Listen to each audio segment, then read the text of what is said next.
Tumang kasakit ang gibati sa panag-abot sa pamilyang Abarquez atol sa paghatod na kang Crystal Joy Abarquez sa iyang lubnganan kagahapon sa hapon sa samang sa Ibu, Toledo City.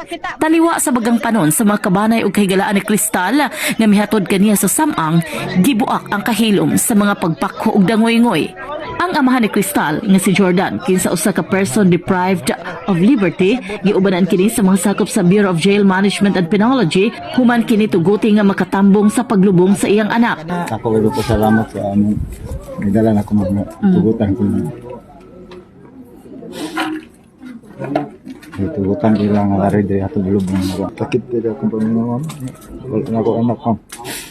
Gibutig ni Jordan nga sakit man apan pilit niyang dawaton ang nahitabo sa iyang anak nga katapusan niya nakita niya itong bagong tuig nga iyang gihulagway nga makipapakaayo og duol sila sa matag usa.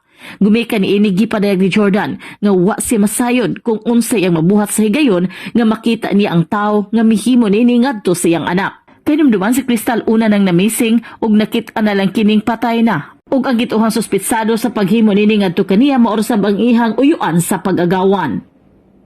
In the heart of changing lives, kini si Brigada Junalyn Humabis sa 90.7 Brigada News FM Cebu, the Music and News Authority.